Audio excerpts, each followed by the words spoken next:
Hello, and welcome to another exciting episode of DisruptED TV. My name is Dr. Tracy Severance, and I have the distinct pleasure of being joined today by Steve Bollar. And we are going to talk about ways to improve the culture and climate of your school. Two very often discussed topics, critical elements of improving the schools. So welcome, Steve. Thank you very much. Thank you. Thank you for coming here today. You're welcome. You're welcome. Glad to be here.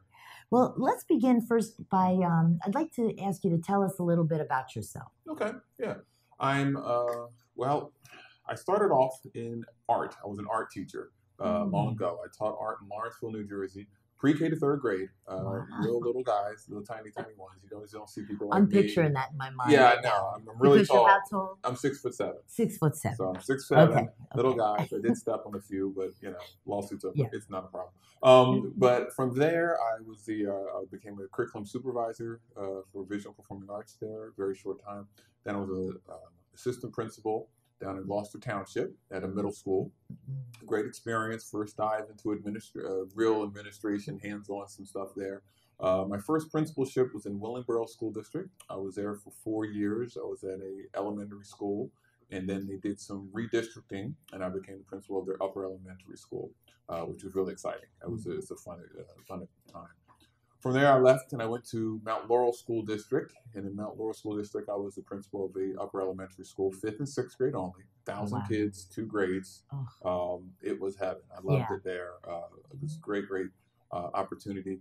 And during those 8 years that I was there, I really dove deep into the whole concepts of school culture and climate, what it meant. I started doing a lot of public speaking during that time and learning the art of speaking and things such as that. So that's where I really got a really in-depth understanding of what it meant to develop a real environment that fosters the best outcomes for students and staff. From there, I left and I became the assistant superintendent in Hamilton Township in Mercer County. And I very quickly became the acting superintendent there.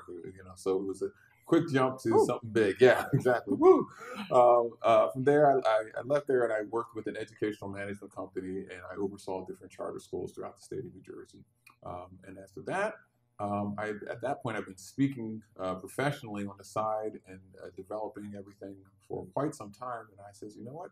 Let's do this full time. So now I speak around the country and Canada on school culture and climate. And my speaking name is Stand Tall Steve. So, okay. There you go. Very appropriate. Yes, very for someone 6'7". Yeah, there you go. And you have had such an interesting journey. I mean, from the art room to assistant superintendent, and now you're out on the circuit. And as I listened to you, one of the things that you mentioned is through the course of that experience, you really came to understand and appreciate the importance of climate and culture and what those mean. And I think that's a great place to start because I think it's always important to have a common understanding of the words that we're talking about. So how do you kind of define or characterize culture and climate? Yeah, and that's the thing is a lot of times with educators, they throw out culture, climate, like it's the same word. It's two one words, big that's word. kind of one big word. And it really isn't. There's culture and then there's climate. Let's talk about climate. The climate is the feel. It's how you come in the building on a day-to-day basis. Do you feel like you're invisible? Do you feel like that you're connected with people? Do you feel supported? Is it emotionally feeling like, or you're surrounded by those that make the best for you? And a lot of times, some schools are just schools, and they think that's okay. Just the way that they feel, this is the way it feels in school. And I always say, why just have a school? Why not have something that's really going to foster an environment that's exciting? One of the things that I loved is when people would come into my building and they say, man, the second you walk in here, it feels different. And if you are someone who hasn't gone into a building that feels different the second you walk in, you're missing it. So that's the climate. The culture, that consists of your traditions. That consists of the meat of the building, so to speak, the bones of the building. Whereas our culture, we do these things. And these things that you do, they can be focused more on the positive end, but they can be focused more on the negative end. And a lot of times there are things that are being done in schools, that is the culture, that is continually feeding the negative stereotypes and things that are happening in the school. a lot of times I've said to schools, your culture will change when people leave. Because there are some people that are dead set on a certain way that they're doing things, and when they leave, you get fresher blood in there, and then your traditions start to alter and change some. That's when that culture starts to adjust. And one of the things I'm thinking and listening to you is that culture is also, I think, defined by not just what you do, but also what you don't do. What you don't do, exactly. Yes, so it's all of those things. Very much and so. in thinking about those two kind of constructs, can you have a positive climate and a poor culture? Like, do they rise and fall together, or do you see them as independent? Or when you do one, do you influence the other? I want to understand the relationship between your culture can change from day to day. Not your culture, your climate can change from day to day. Okay. The climate, you know what? The climate's great because the football team is winning. So the climate in here is upbeat. Oh, you can just feel it walking in the building here. But the culture that continually happens over the long haul could be relatively negative. The goal is to maintain a positive climate continuously. If you have a stronger climate and it's added continuously over time, it helps that culture maintain. So yes, it is possible to have a poor culture, but a very positive climate. And then that climate can ebb and flow. The climate in the school can change based off of negotiations of teachers. The climate can change based off of decisions made at the district office. Now the teachers have to deal with something, the community's upset with something. The climate. So the goal of a school leader or those who are in the school is to do what you can to keep that climate above the line, so to speak. There's that line. There's that lower line.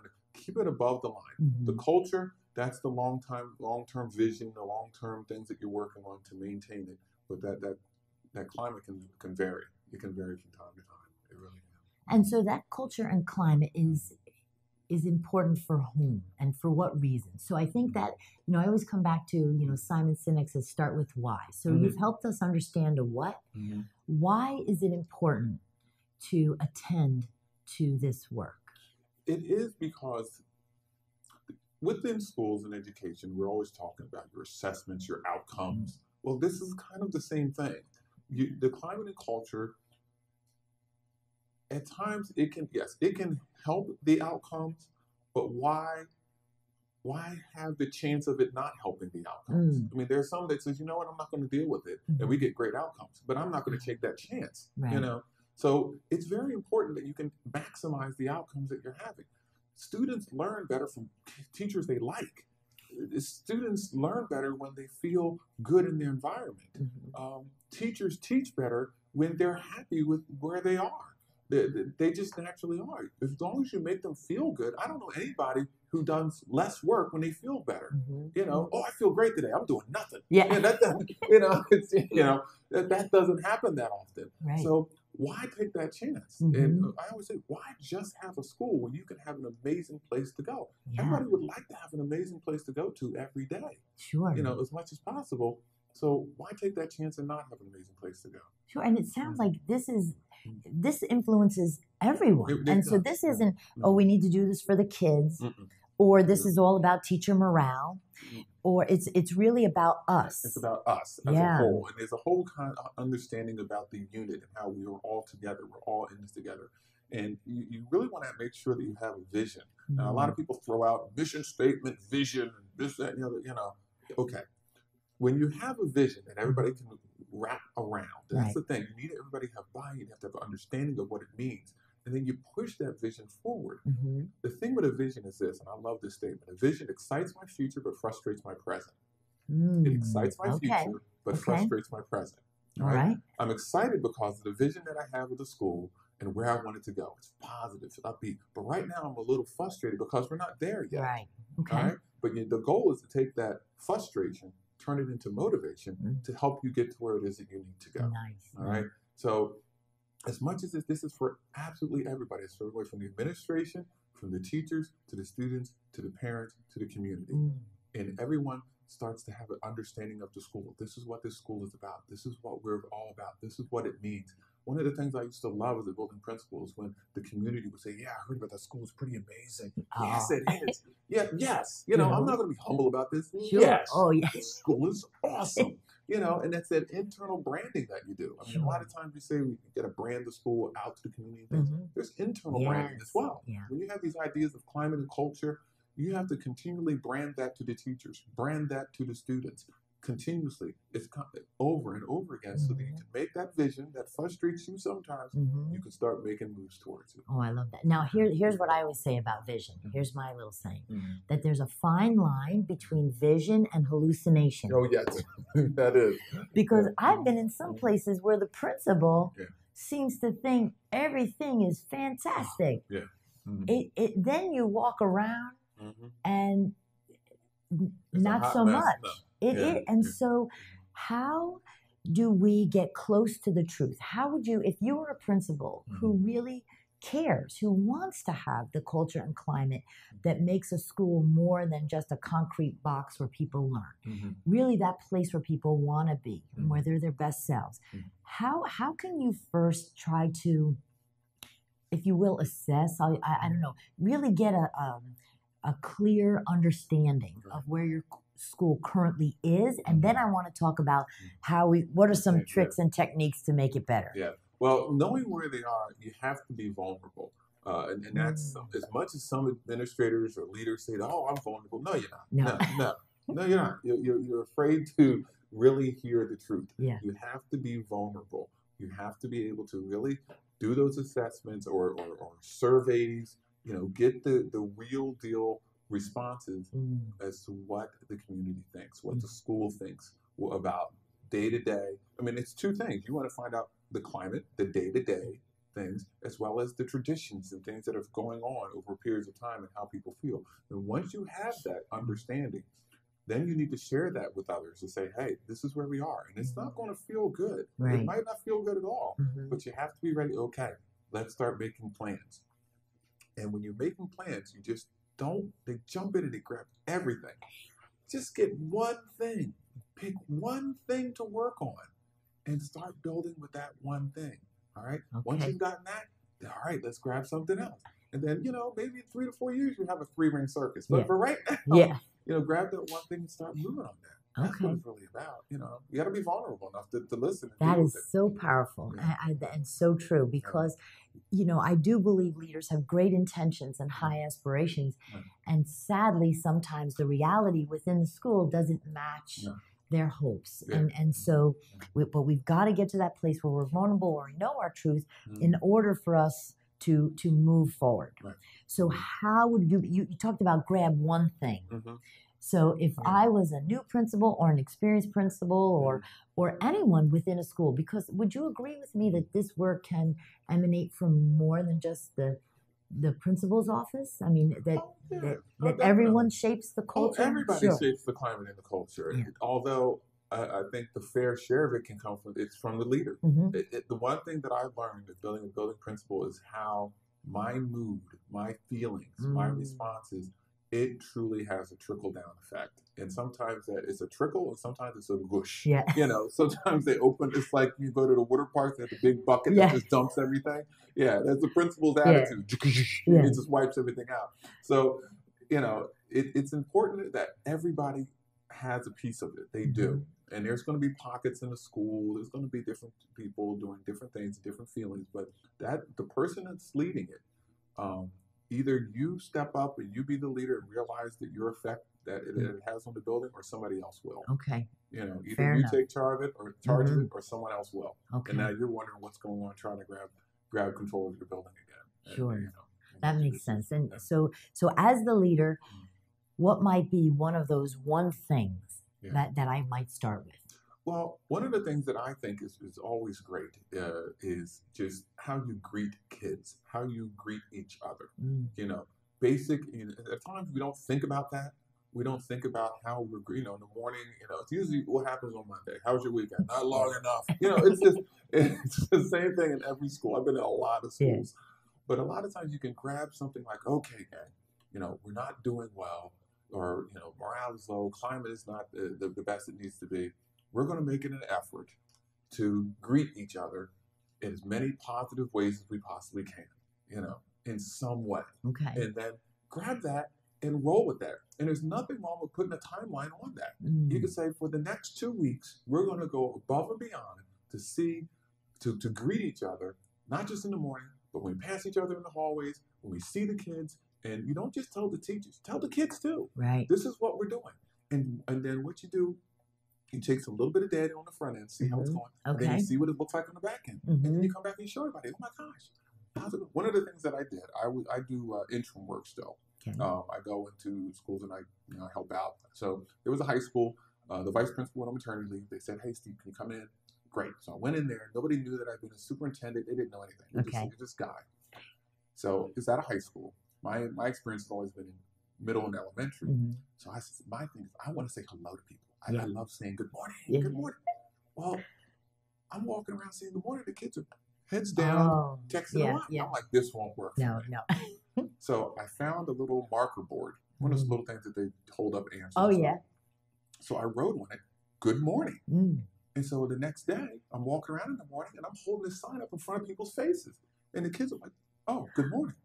Oh, good morning. I got 72 good mornings that morning as opposed to 20-some the day before. So I said, oh, this is good. Yeah. So the next day I wrote down, happy Wednesday. Good morning. And I did it again. And the next day I said, I had a Sesame Street tie. So I wrote, C is for cookie. Good morning. And I walked around with that. So I kept doing it again and again. And I had some teachers come to me and say, hey, that's a cool idea. Can I do it? Yes, you can. And so we had a couple more teachers holding signs up. And then within about 3 or 4 weeks, we had a good 8 to 10 teachers holding signs. And the teachers came to me and the kids came and said, the school feels different. Oh, wow. Just from holding up signs with different sayings in the morning that says, good morning. It changed the climate of the school. Now, what happens with the climate, you say you do that as a climate thing. After a while, if people start doing it, it becomes habit, it turns into the culture. So therefore, your climate can eventually turn into a culture. Now, I don't know if they're still doing it or not. I was there for 3 months, but you can physically feel the change in the building and the smiles and the things that were happening a little bit different just by saying, good morning. Wow. It's a simple little thing as that. And another thing I did with my building, when I was building principals, teachers have bus duty, morning duty, things like that. You're in hallway 2A. Right.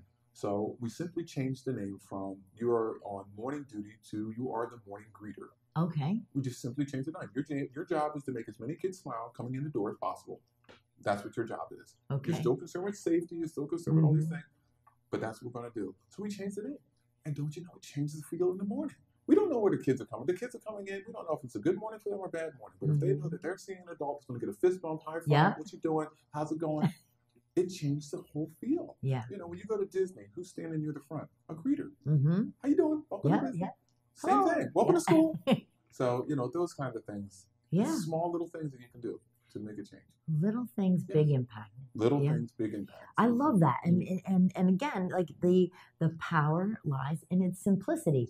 You didn't have to submit any POs. No, it didn't cost anything. Didn't cost a thing. And with just that awareness. And so am I to understand that in your book, you have your book ideas. Yes. Yeah. Lots of ideas. That's so many ideas. You have to say it 3 times. You have to say it 3 times. Ideas.